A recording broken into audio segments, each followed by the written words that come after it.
adalah seorang guru. Meskipun latar belakang kita bukan guru, tapi di sini kita sudah menjadi guru. Mari belajar bersama, saling berkolaborasi, saling mendukung demi terciptanya disiplin positif di lingkungan sekolah kita tercinta. Ya, budaya positif. Apa itu budaya positif? Budaya positif merupakan perwujudan dari nilai-nilai atau keyakinan universal yang diterapkan di sekolah. Budaya positif dapat mendorong murid untuk mampu berpikir, bertindak, dan mencipta sebagai proses memerdekakan dirinya sehingga murid mampu mandiri dan bertanggung jawab. Budaya positif di sini menurut Bapak Ibu itu apa? Dapat dari mana budaya positif itu? Ayo dari mana? Kita punya kata tertib sekolah. Apakah kata tertib itu bisa disebut sebagai budaya positif? Bisa, ya. Baik, selanjutnya di sini ada konsep inti budaya positif, itu ada 7. Yang pertama itu perubahan paradigma belajar, motivasi perilaku manusia, disiplin positif, posisi kontrol guru, kemudian keyakinan kelas, kebutuhan dasar manusia, dan segitiga restitusi. Yang pertama, pembelajaran dengan paradigma baru. Seperti yang kita ketahui, visi sekolah kita itu sudah sesuai dengan profil pelajar Pancasila. Jadi, di sini kita harus menciptakan atau meluluskan peserta didik yang sesuai dengan profil pelajar Pancasila. Yang pertama, di situ bernalar kritis. Kita harus meluluskan siswa-siswa yang bernalar kritis.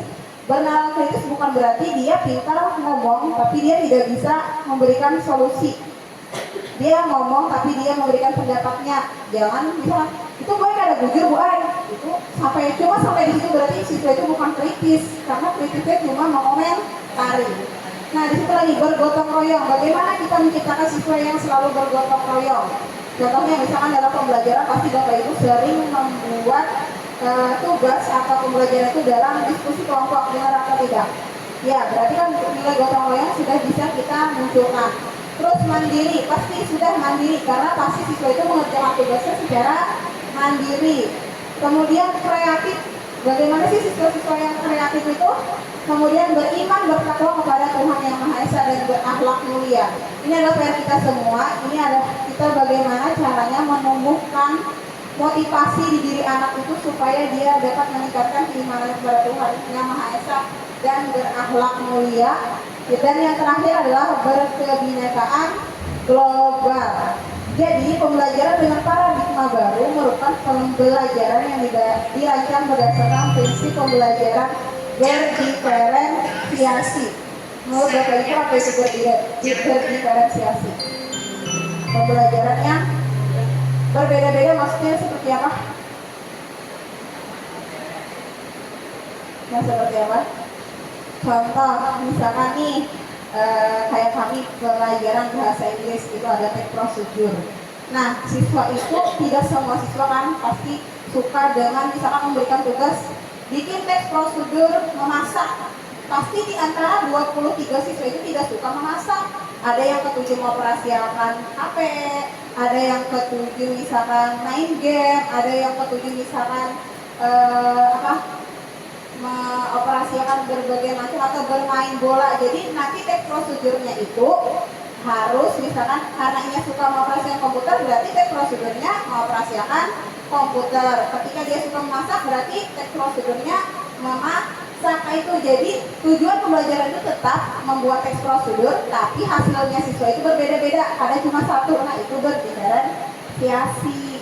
Hasilnya siswa itu yang bermacam-macam. Jadi misalkan Ibu Husna minta siswa membuat lumpur.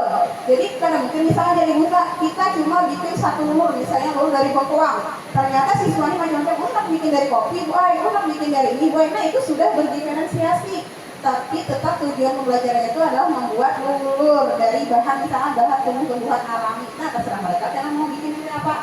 Nah itu namanya berdiferensiasi. Selanjutnya disiplin positif. Nah disiplin positif tadi budaya positif, sekarang disiplin positif. Disiplin positif adalah pembiasaan-pembiasaan hal yang baik mencakup sikap atau perilaku maupun tutur kata oleh seluruh warga di sekolah, terutama bagi murid agar dapat berkembang menjadi pribadi yang kritis, mandiri, dan bertanggung jawab. Sebagai pendidik, tujuan kita adalah menciptakan peserta didik yang memiliki disiplin diri sehingga mereka berperilaku mengacu kepada nilai-nilai kebajikan universal dan memiliki motivasi dalam diri menuju perubahan perilaku ke arah yang lebih baik. Jadi PR kita di sini sebagai guru adalah bagaimana kita menciptakan disiplin positif ini di sekolah kita. Selanjutnya, kebutuhan dasar manusia. Kebutuhan dasar manusia ini adalah sesuatu yang kita lakukan untuk mendapatkan apa yang kita inginkan. Ada yang tahu kebutuhan dasar manusia itu apa saja? Duit. Itu kebutuhan apa namanya? Mendasar. Kalau makan, Pak? Itu kebutuhan apa namanya? Bertahan hidup, Pak. Masuk lah bertahan hidup. Masuk. Apalagi kebutuhan apa lagi selain itu? Nah, itu bertahan hidup juga sama. Apalagi? Kebutuhan kasih sayang. Masuk. Kebutuhan apa lagi? Masa kan perlu itu? Perlu. Pasti perlu.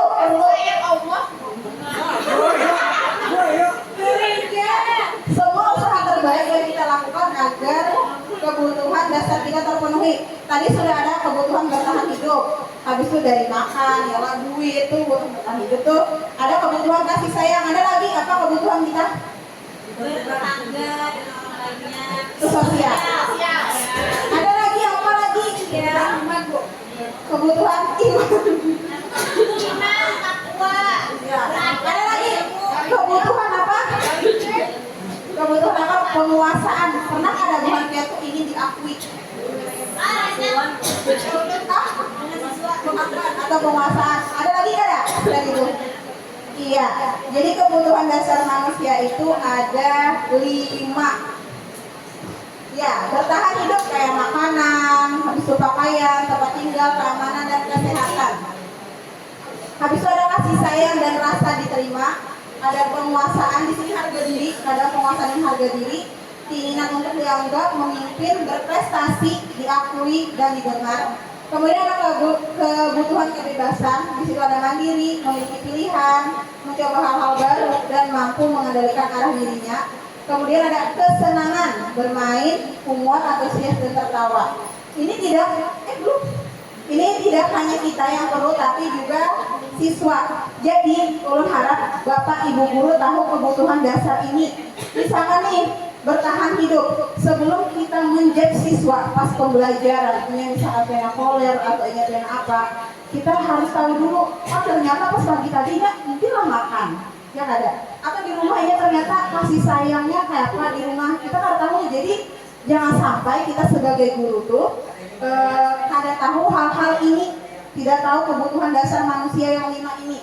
Misal kesenangan, ternyata orangnya tuh ini ada waktu bosan bermain, atau orangnya perangutan kasih surat kita nih mukanya kayak wajah, atau datar di kelas, kita nggak tahu ternyata kebutuhan ini yang mana tidak terpenuhi. Seperti itu. Mohon Bapak Ibu guru dilihat ini. Jadi kebutuhan itu ada 5, bertahan hidup, kasih sayang dan rasa diterima, penguasaan, kesenangan, dan kebebasan. Selanjutnya, nah ini motivasi. Semua guru juga harus tahu motivasi siswa itu yang mana, yang ke sekolah yang mana. Motivasi intrinsik kah, motivasi ekstrinsik.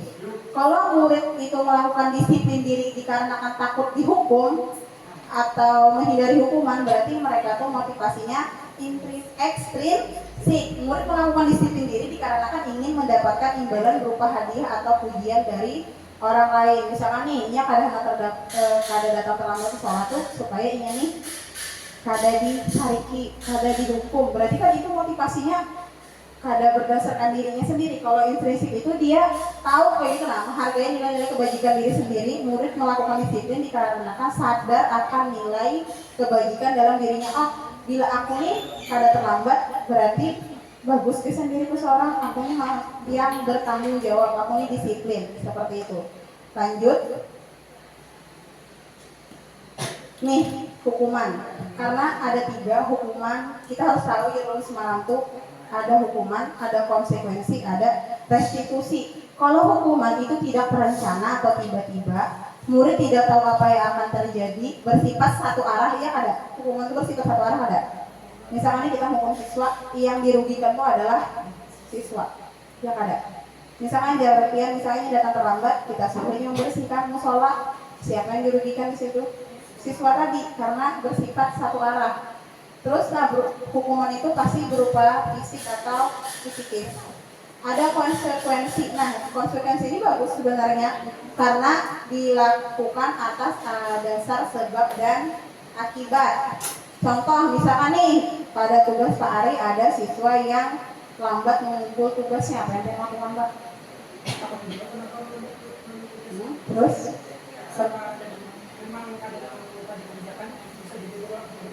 Iya, jujur itu konsekuensi, ada tambahan dosennya mengerjakan, tapi pastinya lambat juga ya lah dapat apa nilainya pasti lawan yang lain pasti beda. Kalau misalnya yang lain 80 tepat waktu, karena yang lambat kali-kali misalnya 75 aja poinnya. Nah itu.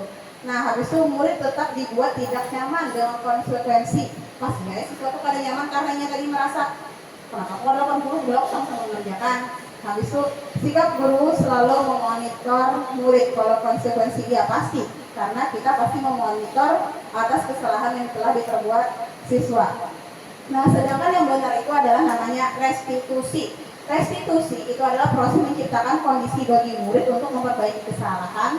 Prosesnya itu kolaboratif, jadi antara guru dan murid ini sama-sama mencari solusi gasan permasalahan yang telah dibuat olehnya. Kalau konsekuensi tadi kan si guru aja juga mengelahkan siapa nih supaya ini memperbaiki permasalahannya. Nah kalau hukuman tadi sistemnya cuma satu arah selanjutnya. Ya, nah konsep disiplin dengan identitas gagal, menjadi tadi gagal. Hukuman itu menyakitkan, tidak nyaman, memaksa, murid itu jadi takut. Kemudian murid menyembunyikan kesalahan, ini ada terbuka dengan kita karena itu kan dihukum. Habis itu pulang murid menjadi rendah diri, pesimis. Misalnya rasa terlambat nih, kita ajak beri hukuman, ini sudah mulai apa ya perasaannya dia insecure dengan keamanannya, kadang melihat ini hukum terus gitu. Habis itu penghargaan atau hadiah kan efektif juga. Jadi misalkan nih biar siswa di kelas ini pintar loh, biar dari hadiah misalkan duit 3 jajan, karena ini melakukan hal itu supaya dapat duit terus. Jadi itu tuh ibaratnya kada baik pulang. Jadi penghargaan atau hadiah itu merusak hubungan atau sifat iri, ya pastilah kawanan yang akan iri, mematikan kreativitasnya, akan melakukan hal-hal yang sama, tidak menumbuhkan kreativitasnya. Habis itu menghukum dengan sistem ranking. Kita pasti pernah melakukan hal ini. Kita melakukan sistem ranking untuk anak-anak kita yang ada. Siswa yang baik itu ini dapat hadiah ini karena ranking 1, ranking 2, ranking 3. Ini kada boleh lagi. Habis itu merampas hak menghargai dirinya. Ini lebih ya karena bila aku berhasil ini karena aku diberi hadiah ini. Jadi motivasinya itu pada dari dirinya sendiri, yang berhasil ini itu karena ada hal yang ingin dicapainya. Nah itu pada baiknya konsep disiplin dengan identitas biar orang tuh gagal kita dengan hukuman dengan penghargaan selanjutnya. Nah konsep disiplin dengan identitas sukses. Nah jangan tadi ada konsekuensi, tapi penguatannya cuma jangka pendek. Perlu memonitoring berkelanjutan. Ya Pak Ari tadi menyuruhnya mengerjakan tuh dikerjakannya ada. Pasti ibaratnya kayak betarusan sudah lah kerjakan, nah sudah ibaratnya kayak tulang kita biasanya pas menyuruh siswa yang mengejar tugasnya tadi tuh, yang terlambat tadi tuh, ibaratnya itu kayak ngolah kita tuh semakin apa ya, memonitor ini terus. Habis itu stimulus dan respon. Murid menghormati peraturan, kehilangan waktu untuk merenungi kesalahan. Sempatlah siswanya merenungi kesalahannya. Kalau konsekuensi, karena kita memonitor ini harus loh, ibaratnya tugas tadi sudah belum, sama kayak remedial. Nah, itu konsekuensinya. Habis itu restitusi. Ini lebih ke positif karena murid bertanggung jawab atas perilakunya, fokus kepada pemecahan masalah jangka panjang. Murid menghormati dirinya dan orang lain, teori kontrol, dirinya memegang teori kontrol, kemudian murid bersemangat memperbaiki kesalahan. Nah, konsep disiplin dengan pendekatan restitusi, sebuah cara menanamkan disiplin pada murid. Nah, apa itu restitusi? Kalau menurut dosen itu restitusi itu menciptakan kondisi bagi murid untuk memperbaiki kesalahan mereka sehingga mereka bisa kembali pada kelompok mereka dengan karakter yang lebih kuat. Ibaratnya ketika kita memanggil siswa, ini dialog antara guru dengan siswa atau antara orang tua dengan anaknya, bagaimana cara memecahkan masalah. Jadi di sini misalkan ada siswa yang sering terlambat, ada pengalaman seperti video PMM itu, siswa yang terlambat, kita kadang kala menjadinya ini terlambat nih entahnya karena belum kesiangan kah. Kita kadang tahu nih sebelum inya sendiri yang memberikan alasan kenapa inya terlambat. Jadi cara di program di restitusi ini, dialog kita dengan siswa bagaimana memecahkan masalah. Nah, ciri restitusi itu menguatkan dan fokus pada solusi, fokus pada karakter bukan tindakan, bukan menebus kesalahan namun belajar dari kesalahan, mencari kebutuhan dasar yang mendasari tindakan, tawaran bukan paksaan. Jadi solusi yang diberikan itu tawaran. Ini kayak Pak, misalkan pelajar terlambat ke sekolahan, siapa menurutkan solusinya? Solusi dari dirimu sendiri apa? Ternyata jamnya berarti bukan aja ya, karena terlambat nih rancak main game, begadang berarti seharusnya bukan begadang lagi setelah terlambat, ya kan? Nah jadi ibarat solusi itu kita yang nawarkan siapa? Karena siapa supaya kada terlambat lagi, solusi dari kamu apa? Itu caranya. Jangan kita langsung menjadinya nih, makanya kamu jangan lagi main game terus gitu. Nah itu kita kayak menyalahkannya salah. Kita harus menunjukkan rasa kesadaran dirinya itu. Nah kenapa harus siapa ini sebaiknya kayak itu. Habis itu memperbaiki hubungan. Jadi antara guru ini dengan siswanya kadeda rasa si siswanya mau buku tadi itu sini tuh menagur belum tahu ya.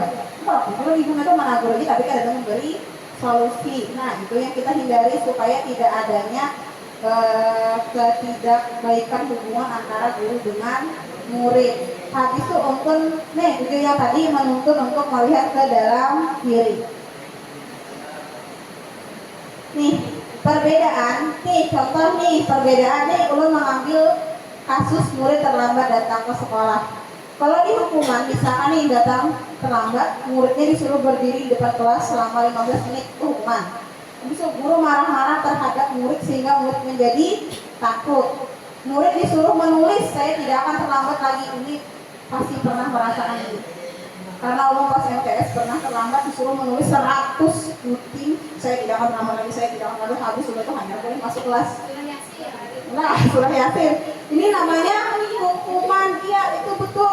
Karena ini sangat merugikan siswa. Habisnya konsekuensi. Guru memberikan konsekuensi untuk tetap berada di kelas selama jam istirahat berlangsung. Konsekuensi karena tadi terlambat nih 15 menit biar misalkan ada siswa terlambat masuk kelas pian, konsekuensinya orang sudah istirahat dia masih di kelas. Karena tadi terlambat 15 menit, ibaratnya kita juga guru kok ada yang datang terlambat sekolah mau kena buliknya Dudi. Nah sama itu namanya konsekuensi. Guru tegas dan siswa menghormati peraturan. Kemudian restitusi, guru menanyakan keyakinan kelas dan dirinya, kemudian guru membantu siswa menyelesaikan masalahnya. Karena di setiap kelas ULS tentu sudah ada keyakinan kelas. Jadi kita tanyakan keyakinan kelas mana yang tidak dipatuhinya. Kemudian guru terbuka dan siswa menghormati dirinya dan orang lain. Dari tiga ini Bu Hanbeh sudah paham lah yang mana hukuman, konsekuensi sama restitusi. Sudah mulai paham yang mana hukuman? Iya. Selanjutnya, nah di sini yang manakah kita? Kita tuh di posisi kontrol yang mana? Penghukumkah? Pembuat rasa bersalahkah? Atau temankah? Atau pemantaukah? Atau manajer? Di manakah kita? Posisi kita sekarang? Lanjut. Di sini ada ilustrasi seorang guru yang memerankan semua peran seperti yang langsung ada dialog gurunya.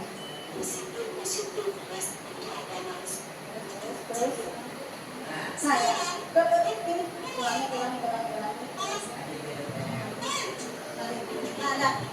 Nah, yang manakah kita? Jadi bagian kalau sambil melihat.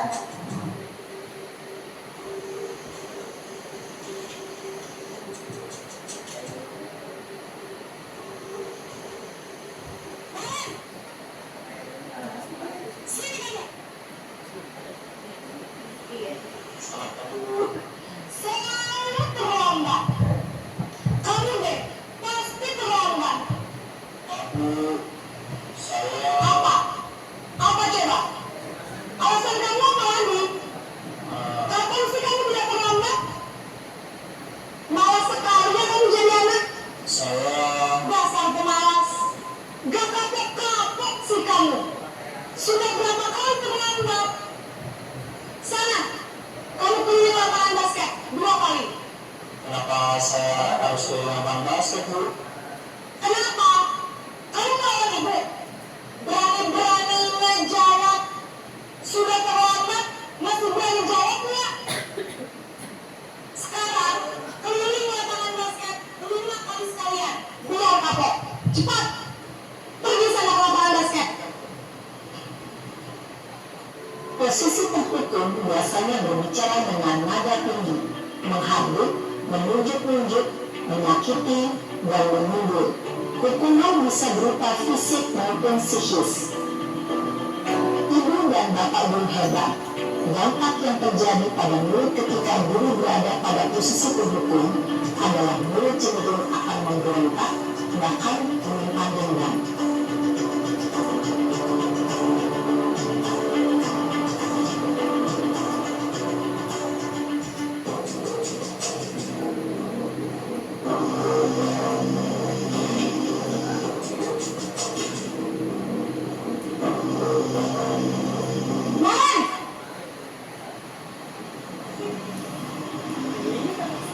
Selamat pagi, Bu. Naren, kamu kenapa terlambat lagi, nak? Ya Tuhan, Naren. Kamu senang nggak bikin ibu susah ya? Kalau kamu terlambat lagi, nanti ibu yang ditegur bapak kepala sekolah, nak. Disangka ibu tidak bisa meminta kamu. Duh, gimana ini? Maaf, Bu. Gusti Naren, kamu suka ya kalau ibu ditegur bapak kepala sekolah? Terus, sekarang ibu harus tulis apa yang di buku absen? Ini kamu sudah sering terlambat loh. Ini harus apa coba? Maaf, Bu. Maaf sekali. Ya sudah, lain kali jangan bikin ibu susah lagi ya nak ya. Ibu tidak akan kuat lagi kalau kamu begini terus. Bisa jantungan kalau ibu ditegur bapak kepala sekolah. Sama cepat kelas. Maaf ya, Bu. Maaf sekali. Posisi pembuat rasa bersalah berbicara dengan nada tenang, cenderung lembut. Namun kata-kata yang diutarakan membuat murid merasa menjadi orang yang gagal, memandang buruk dirinya sendiri, merasa tidak berharga, dan tidak sanggup membahagiakan orang lain. Ketika guru mengambil posisi pembuat rasa bersalah, murid akan menganggap dirinya yang bersalah dan ia akan menyimpan emosi negatif tersebut di dalam dirinya.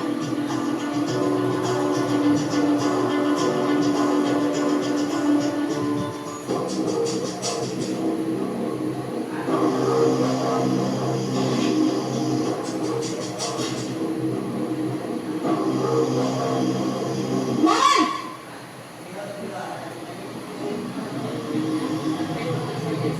Selamat pagi, Bu. wah sudah jam berapa nak? Terlambat lagi ya sayang. Iya, Bu.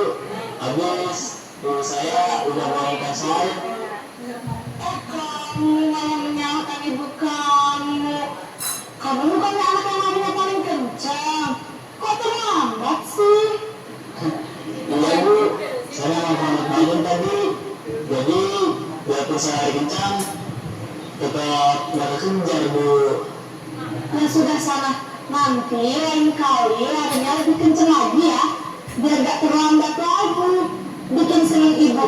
Demi ibu. Bisa kan? Bisa, Bu. Ya sudah sana masuk kelas. Ibu beresin urusan absen kamu. Kamu ini ada-ada saja. Dalam posisi tenang, guru berbicara dengan nada suara ramah, akrab, cenderung bersenda gurau untuk menjaga suasana tetap santai. Murid akan merasa senang, aman, dan akrab dengan guru. Identitas yang tercipta adalah identitas sukses atau berhasil. Namun, perlu diingat, karena ini masih dorongan eksternal, maka ada faktor ketergantungan dari murid kepada orang tertentu. Di sini guru absennya, sehingga di lain waktu murid bisa berperilaku baik, namun hanya kepada orang-orang tertentu saja.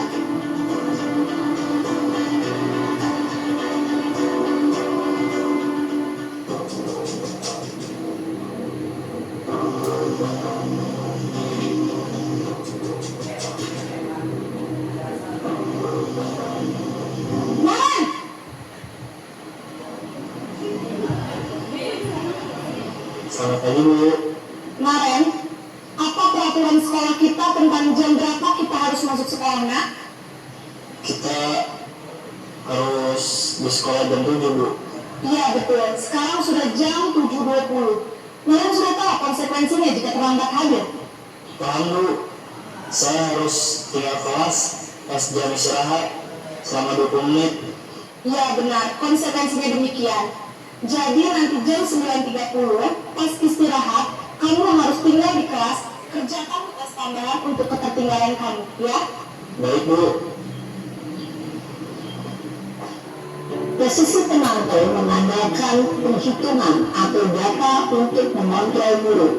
Guru mengarahkan murid berdasarkan peraturan dan konsekuensi. Seorang penonton menunjukkan bahasa tubuh dan ekspresi wajah yang datar dan cenderung formal.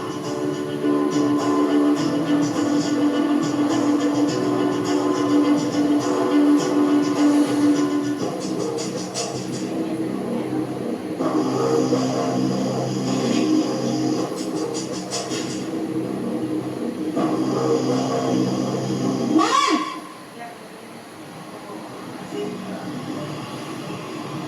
Selamat pagi, Bu. Selamat pagi, Naren. Maaf, Bu. Saya terlambat. Iya, sekolah masuknya jam 7, sekarang sudah jam 7.20. Jadi sekarang bagaimana ini, Naren? Maaf, Bu. Saya lupa setel alarm saya semalam. Baiklah, menurut kamu, keyakinan sekolah yang mana yang perlu kamu tingkatkan? Menghargai diri sendiri dan orang lain mungkin, ya, Bu. Setuju. Jadi, apakah Naren meyakini prinsip saling menghormati tersebut? Iya, Bu. Saya meyakininya. Apakah Naren bersedia memperbaiki masalah keterlambatan ini? Bersedia, Bu. Bagaimana kamu akan perbaiki masalah keterlambatan ini? Saya akan coba untuk tidak lupa menyetel alarm saya, Bu. Baik, kalau Naren lupa menyetel alarm di rumah, ada orang yang kira-kira bisa bantu mengingatkan tidak? Ada, Bu. Kakak saya, Kak Emma. Ada lagi selain Kak Emma? Selain Kak Emma, ada ibu saya. Baik, jadi yang mengingatkan Naren adalah Kak Emma dan Ibu Adia. Kira-kira akan menyelesaikan alarm kapan, Naren? Setelah pulang sekolah, akan segera saya lakukan. Baik, jadi Naren akan setel alarm untuk bangun besok pagi dan akan diingatkan oleh kakak dan ibunda Naren, ya. Ada lagi yang mungkin perlu dilakukan, Naren, agar tidak terlambat bangun lagi? Tidak ada, Bu. Baik, Naren, terima kasih untuk kerjasama kamu. Sekarang kamu perlu kembali ke kelas untuk belajar. Baik, Bu. Terima kasih. Posisi manajer adalah posisi kontrol yang disarankan untuk membimbing murid memiliki sikap disiplin yang positif, yaitu murid yang mandiri, bertanggung jawab, dan dapat memecahkan masalah. Tujuan dari posisi ini adalah agar murid dapat berefleksi atas tindakannya. Guru akan dengan tulus memberikan pertanyaan-pertanyaan bermakna, sehingga membuat murid dapat belajar dari kesalahannya dan mencari sebuah solusi untuk menyelesaikannya.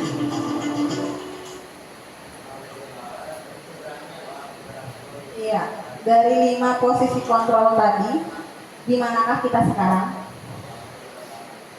Yang mana? Yang temankah? Atau yang posisi kontrol? Ini. Ya, kalau lu sebelum tahu ada ini, belum berada di posisi pemantau.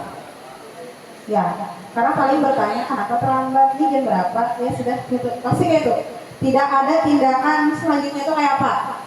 Itu refleksi untuk diri saya sendiri. Saya lebih di posisi pemantau dan kadang di posisi teman. Lawan siswa tuh ada tegas, jadi siswa tuh loh Ibu Rahayu kan bapak juga terlambat. Nah, jadi sebenarnya kita harus tahu ini, jadi kita tahu selanjutnya itu kita harus kayak apa. Jadi posisi yang paling benar itu adalah yang harus diterapkan guru di sekolah terkait masalah dari siswa adalah posisi manajer yang paling bagus. Kalau pembuat rasa bersalah nih pasti dah, karena teman-teman dulu yang di guru penggerak di cerita kami sering melakukan yang pembuat rasa bersalah, kayak malah siswa tuh kayak mahai aku tadi mau ibu ini gitu. Nah, dan rata-rata di SD itu paling sulit Bapak Ibu. Jadi untuk kita tingkat SMK ini masih mending karena siswanya sudah bisa berpikir mengintrospeksi dirinya sendiri. Baik, selanjutnya. Nah, ini contoh penerapan 5 posisi kontrol karena Bu Hanpin akan menanyakan. Di sini kasus siswa datang terlambat ke sekolah yang tadi sama kan, kayak sana ambil sampah dulu sebelum masuk ke kelas itu menghukum, habis itu membuat rasa bersalah, kesian kali ibu sudah ingatkan kamu senang ya main ibu terus-terusan ya. Nah itu kan kayak pembuat rasa bersalah loh. Habis itu kayak pemantau, kamu sudah melanggar apa peraturan sekolah kita, apa konsekuensinya, sudah sampai situ tidak ada tindak lanjut. Kemudian yang teman, kali ini ibu maafkan kamu, lain kali jangan terlambat lagi ya. Ayo dong bantu, pasti ada kata bantu, ayo dong bantu ibu, bapak jangan sampai terlambat lagi, itu kan kayak membawa ilok. Habis itu kalau manajer, apakah kamu tahu kesalahan kamu? Kira-kira bagaimana cara kamu akan memperbaiki kesalahan ini? Itu lebih ke manajer, kita sama-sama memecahkan masalah. Selanjutnya, ini kita sama-sama refleksi, ada pertanyaan seperti ini. Saya kecewa sekali dengan kamu, posisi kontrol yang manakah ini? Apa? Penghukum, membuat merasa bersalah, teman atau pemantau. Saya kecewa sekali dengan kamu. Apa jawabannya? Membuat rasa bersalah. Mari kita cek. Iya, benar sekali, membuat rasa bersalah. Berarti Bapak Ibu guru sudah mulai paham nih. Ini posisi kontrol. Lanjut. Ada lagi? Posisi kontrol apakah aku? Kamu tidak pernah benar melakukannya. Sekarang keliling lapangan 3 kali. Penghukum, ya mari kita cek, ya benar sekali penghukum. Selanjutnya, posisi kontrol apakah aku? Kira-kira bagaimana kamu akan memperbaiki masalah ini? Manajer, ada yang lain? Apa? Kira-kira bagaimana kamu akan memperbaiki masalah ini? Ya, apa? Jawabannya iya, manajer, karena memberikan solusi bagaimana kita memecahkan masalah. Selanjutnya, ayolah lakukan demi Bapak, Ibu. Apa? Besti, teman, iya. Ini posisi kontrol, teman. Selanjutnya, posisi kontrol apakah aku? Kamu terlambat 15 menit. Ya, apakah kamu sudah mengerti konsekuensinya? Ya, pemantau. Benar sekali. Berarti kita sini semua sudah tahu semua ya, apa yang harus kita lakukan selanjutnya terhadap masalah yang dihadapi oleh siswa di kelas. Ini keyakinan kelas. Kenapa keyakinan kelas bukan peraturan kelas? Ada yang wali kelas di sini? Ya, ada wali kelas 2 orang. Kenapa keyakinan kelas bukan peraturan kelas? Apa Ibu Isna? Keyakinan kelas itu mungkin berasal dari diri sendiri, Bukan dari sekolah atau ya, peraturan kelas itu biasanya cuma dibuat oleh wali kelas. Kalau keyakinan kelas itu adalah semua peserta didik di kelas itu yang meyakini keyakinan kelasnya sendiri dari dirinya sendiri. Selanjutnya, ya, keyakinan kelas merupakan kesepakatan kelas yang diyakini bersama guru dan murid dengan harapan dapat meningkatkan kedisiplinan murid. Jadi ini tidak cuma Bapak Ibu guru yang wali kelas ya, Bu Hanpin kau juga mau ini sebagai guru-guru mata pelajaran, dikarenakan apa? Dengan adanya keyakinan kelas siswa tuh tahu, oh di pelajaran Ibu Uta kami kada boleh nih saling menyontek, saling menghormati, saling ini nah begitu. Jadi kada apa-apa tidak cuma di kelas. Nah, keyakinan kelas berupa pernyataan universal dibuat dalam bentuk positif. Di sini kata-katanya tidak boleh ada jangan atau tidak. Misalkan jangan membuang sampah sembarangan, diganti menjadi apa? Bisa buanglah sampah pada tempatnya, boleh. Atau misalkan tidak terlambat masuk ke kelas, berarti datang ke kelas tepat waktu. Bahasanya diganti, tidak ada kata negatif. Selanjutnya, nah, keyakinan kelas ini contoh keyakinan kelas. Siswa hadir di kelas tepat pada waktunya, tiket kelas dilakukan lebih awal, wajib memakai seragam sesuai ketentuan pakaian seragam di sekolah, berperilaku sopan santun dan saling menghargai satu sama lain, dilarang menyalakan handphone di dalam kelas. Nah, ini biasanya kita keteledoran. Di jam sebelumnya misalnya ibu sama memakai handphone, ternyata di jam Muhammadiyah tidak memakai. Tolong guru yang pada saat itu sudah selesai mengajar diingatkan siswanya bahwa HP tidak bisa digunakan lagi. Jadi kalau misalnya di jam Muhammadiyah masih memakai, baru nanti dikasih tahu lagi bahwa boleh menggunakan HP. Takutnya nanti ada hal-hal yang tidak diinginkan. Ini contoh keyakinan kelas, jadi boleh dibikin kayak saling peduli, menghargai dan membantu satu sama lain. Selanjutnya, ini tadi yang segitiga restitusi sudah membahas lawan Bu Hantian. Ini sudah ada Bu Hantian lihat tadi pada saat posisi kontrol, Bapak Ibu guru yang tadi itu sudah menggunakan segitiga restitusi yaitu manajer. Di sini pasti ada tindakan validasi tindakan yang salah, menstabilkan identitas sama menanyakan keyakinan. Bapak Ibu sendiri bisa lihat dan kita sudah tadi melihat di video tersebut. Karena posisi manajer dia sudah melakukan segitiga restitusi. Selanjutnya, nah ini menanyakan keyakinan. Pertanyaannya pasti kelas meyakinkan keyakinan kelas apa yang telah kita yakini. Pokoknya bila bukan kita ada masalah terkait siswa, tolong gunakan segitiga restitusi ini untuk memecahkan masalah selanjutnya. Nah ini sudah contohnya, ini sudah buat lihat jangan sebentar.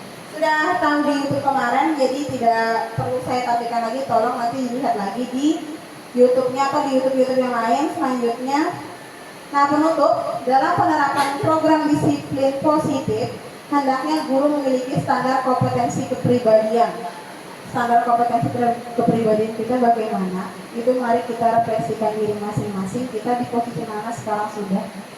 Jangan kepribadian baik yang bersosialisasi, kayak kita berteman, bekerja sama, baik dengan rekan sejawat maupun dengan siswa kita di sekolah. Kemudian profesional, apakah kita sudah menjadi guru yang profesional? Misalkan kita punya masalah, semua guru punya masalah masing-masing, tapi ketika kita di sekolah, jangan sampai masalah kita yang di luar kita bawa ke sekolah.